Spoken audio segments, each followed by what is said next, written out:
Imaginez une simple ligne dans un tableau Excel, quelque part dans les arcanes administratives d'Ottawa. Un chiffre modifié dans une colonne, un taux qui passe de 100% à 6,1.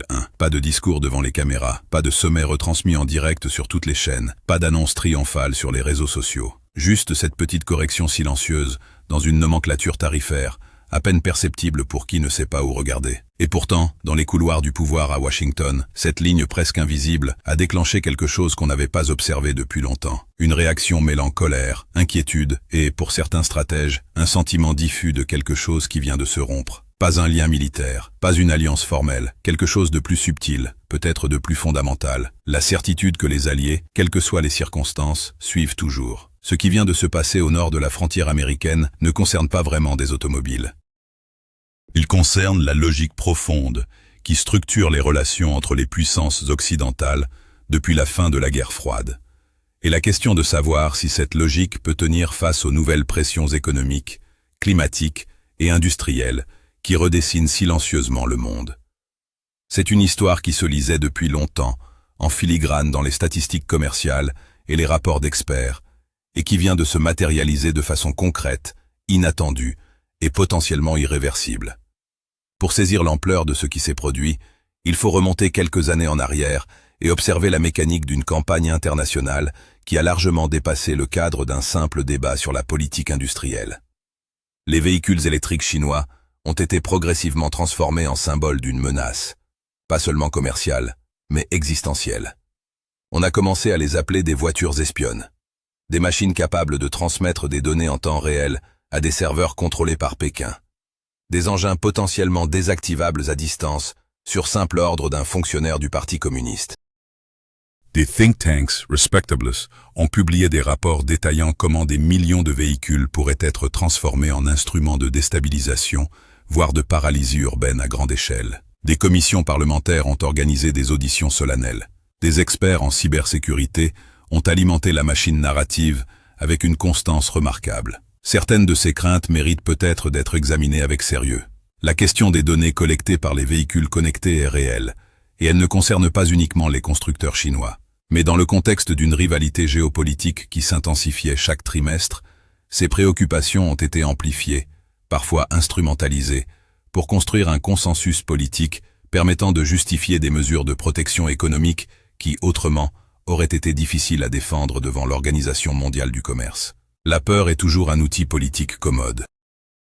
Et la peur d'une technologie étrangère performante est souvent le masque d'une peur plus profonde, plus inavouable, celle de ne plus être capable de rivaliser à armes égales sur le terrain de l'innovation et de la compétitivité industrielle. L'Union européenne a mené sa propre version de cette campagne avec une intensité remarquable. Au droit de douane standard d'environ 10% applicable aux véhicules importés, Bruxelles a empilé des surtaxes compensatoires pouvant atteindre 35 à 45% selon les constructeurs visés. Des enquêtes anti-dumping ont été lancées, des procédures administratives déclenchées, une atmosphère de pression légale permanente, soigneusement entretenue. L'objectif officiellement déclaré était de protéger l'industrie automobile européenne des pratiques commerciales déloyales de Pékin. L'objectif réel, que peu osaient formuler franchement dans les salles de réunion de Bruxelles, était de gagner du temps. Le temps pour des constructeurs comme Volkswagen, Renault ou Stellantis de rattraper un retard technologique et industriel qui avait pris des proportions réellement alarmantes, et dont personne dans les conseils d'administration ne voulait reconnaître publiquement l'ampleur. Les États-Unis ont opté pour une approche plus directe. Plutôt que de construire un édifice tarifaire complexe avec des justifications économiques, ils ont simplement fermé leur marché, au nom de la sécurité nationale. Un argument qui, dans le contexte américain, est presque juridiquement inattaquable et politiquement indiscutable. Il suffit de prononcer ces 4 mots pour court-circuiter tout débat sur la légitimité ou la proportionnalité de la mesure. Et sous la pression diplomatique et économique de Washington, une série d'alliés ont commencé à aligner leurs positions. Le Japon, la Pologne, le Mexique à sa façon, chacun a pris des mesures, plus ou moins contraignantes, pour restreindre la présence des constructeurs chinois sur son territoire. La discipline de bloc semblait fonctionner parfaitement. Le Canada paraissait l'un des maillons les plus solides de cette chaîne. En octobre 2024, Ottawa annonçait l'introduction d'une surtaxe de 100% sur les véhicules électriques fabriqués en Chine. Combinée au droit de base existant de 6,1%, la barrière totale atteignait 106%.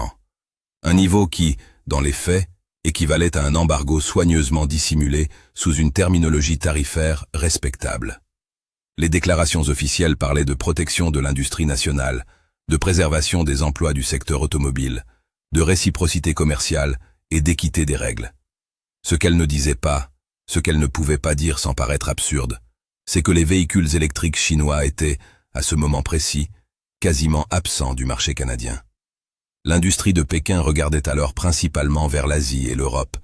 L'Amérique du Nord n'était pas encore dans son viseur immédiat. Le Canada avait construit un mur contre une invasion qui n'avait pas encore eu lieu et accepté de payer le prix de cette précaution, sans mesurer vraiment à quel point ce prix serait douloureux. Pékin a répondu, mais pas de la façon dont on l'attendait. La Chine aurait pu imposer des taxes sur les produits canadiens les plus visibles, les aéronefs de bombardiers, les minéraux industriels, les produits forestiers. Elle a choisi une cible bien plus précise et bien plus douloureuse. Elle a frappé le colza. Cette culture dont les vastes champs dorés couvrent des millions d'hectares dans les provinces de l'Alberta, de la Saskatchewan et du Manitoba, s'étendant à l'horizon comme une mer immobile. Le Canada est l'un des plus grands exportateurs mondiaux de colza, et la Chine en absorbe une part colossale, des millions de tonnes chaque année, représentant des milliards de dollars de revenus pour des dizaines de milliers de familles d'agriculteurs. Ce n'est pas une relation commerciale marginale ou anecdotique.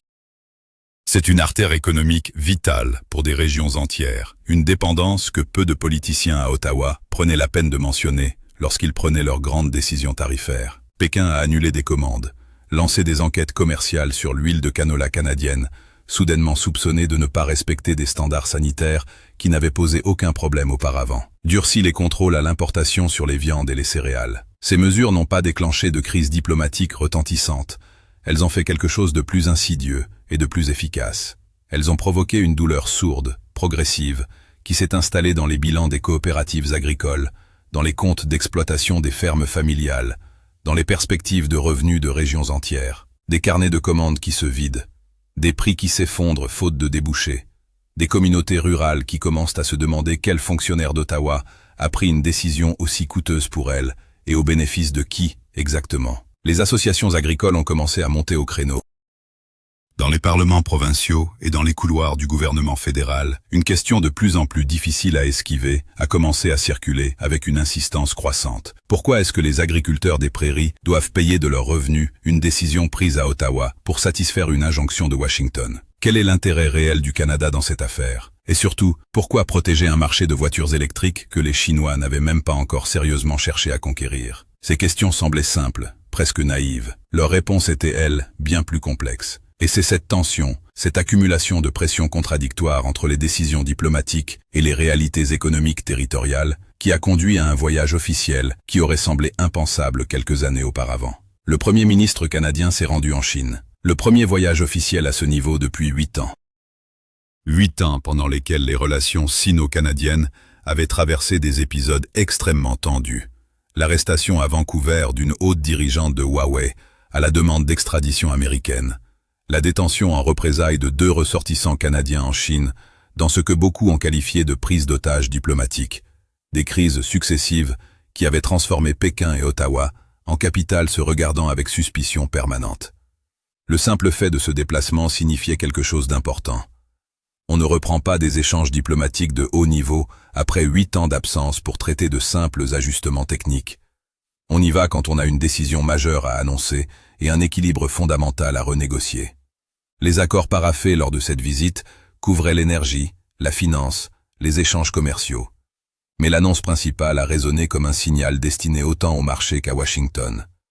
La surtaxe de 100% était supprimée.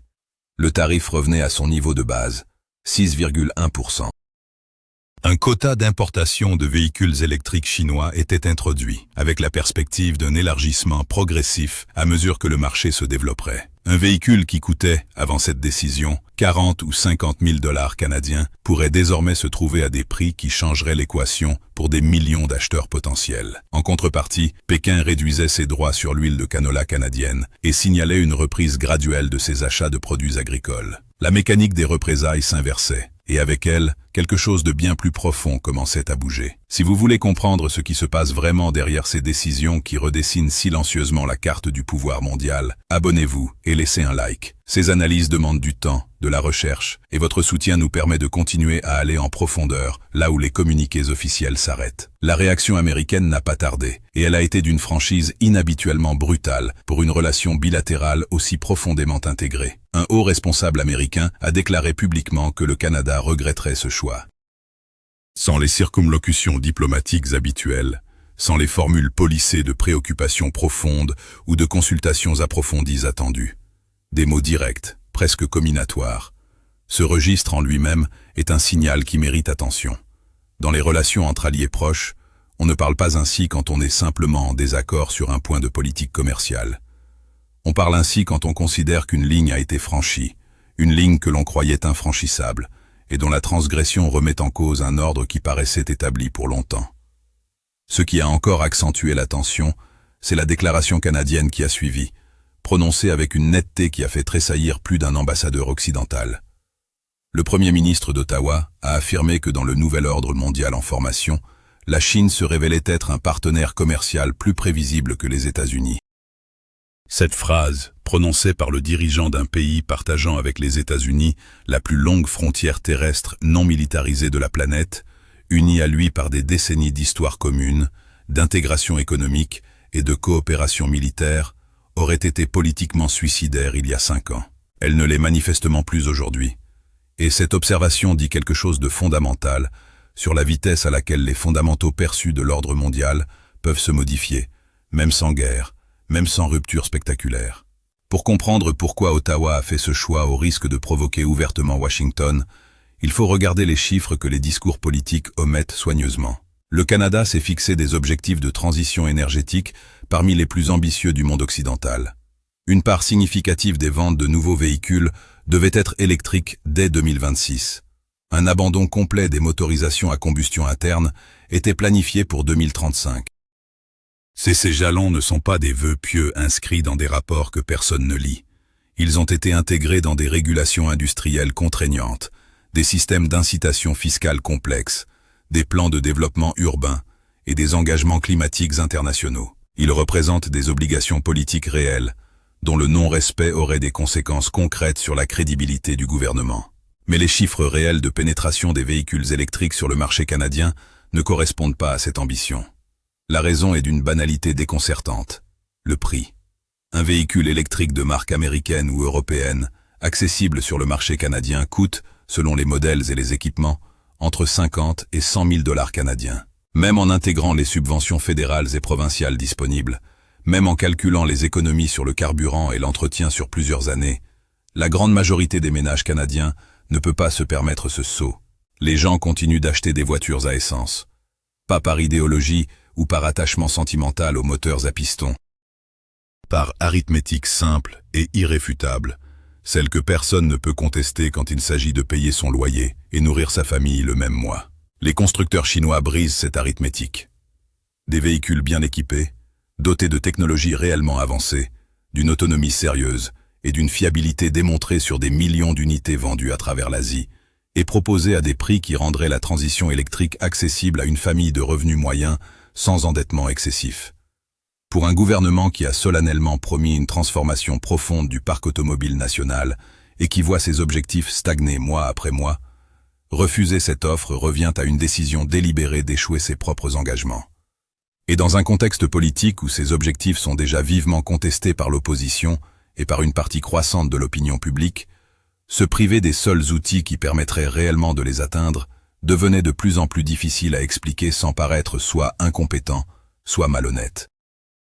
Mais il y a dans cette histoire une dimension que les médias grand public peinent à articuler clairement, probablement parce qu'elle est à la fois plus technique et plus troublante que la simple question du prix des voitures. Les véhicules électriques chinois ne sont pas seulement des automobiles. Ils constituent la face visible d'un écosystème industriel et technologique complet, patiemment construit sur 2 décennies, avec une cohérence stratégique que peu d'observateurs occidentaux avaient vraiment anticipée.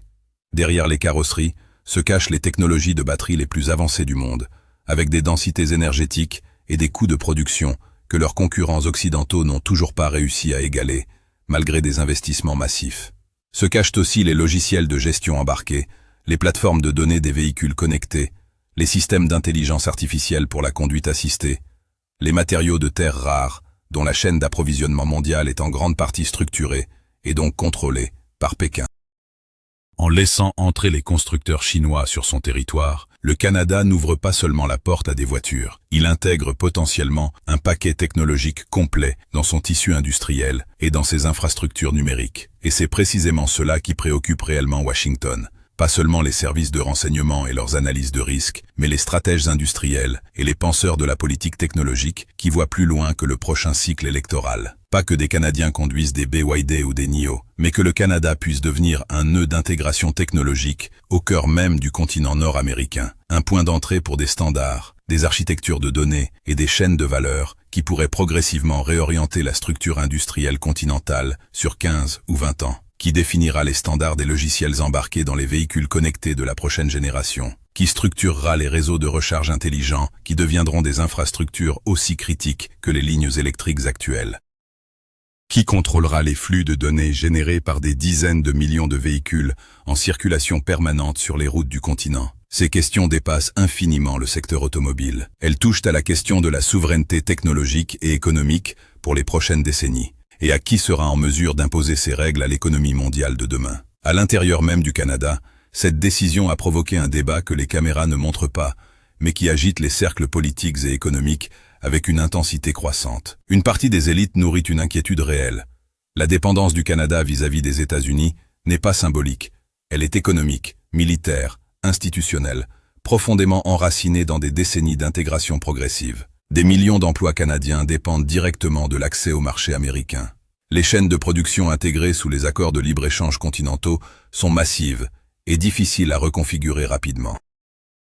Défier Washington sur une question que celui-ci considère comme stratégique peut avoir des conséquences concrètes et douloureuses qui ne se manifesteront pas nécessairement de façon immédiate et visible, mais qui pourraient s'accumuler silencieusement, décision après décision, jusqu'à ce qu'elles deviennent impossibles à ignorer. Mais l'autre camp, dans ce débat intérieur, fait un calcul différent, et ce calcul devient de plus en plus difficile à rejeter d'un simple revers de main. Que se passe-t-il si les États-Unis eux-mêmes deviennent un partenaire moins fiable, moins prévisible, moins attaché aux règles communes et aux engagements réciproques? Les tarifs imposés unilatéralement sur l'acier et l'aluminium canadien, sans égard pour les accords de libre-échange existants. Les menaces répétées sur le secteur automobile canadien. Les revirements politiques soudains qui ont contraint des industries entières à revoir leurs plans à la baisse. Les exigences croissantes, les conditions changeantes, les ultimatums qui ignorent les intérêts des alliés et traitent des partenaires de longue date comme de simples variables d'ajustement dans une équation américaine. Tout cela s'est déjà produit, pas dans une ère lointaine, mais dans la décennie qui vient de s'achever. Et si ce type de comportement devait se répéter ou s'amplifier, l'argument selon lequel il faut sacrifier des intérêts économiques réels pour préserver une alliance dont les termes semblent changer selon les humeurs des occupants de la Maison-Blanche devient de plus en plus difficile à défendre devant des électeurs qui paient leurs factures en dollars bien réels. Les grandes entreprises américaines ont leur propre angle sur cette histoire, et c'est un angle qu'elles n'exposent pas volontiers dans les conférences de presse ou les auditions parlementaires. Officiellement, elles soutiennent la ligne nationale sur la sécurité et la protection des marchés. En coulisses, des conversations de plus en plus inconfortables reconnaissent que l'écart de compétitivité avec les constructeurs chinois ne se réduit pas à coup de protectionnisme. La vitesse d'innovation, l'efficacité des chaînes de production, la capacité à réduire les coûts tout en maintenant et parfois en améliorant la qualité et les fonctionnalités. Sur de nombreux indicateurs, le fossé s'est creusé plutôt que rétréci ces dernières années, malgré les milliards investis. On peut maintenir des droits de douane élevés sur les marchés domestiques américains ou canadiens. On ne peut pas les imposer sur les marchés tiers.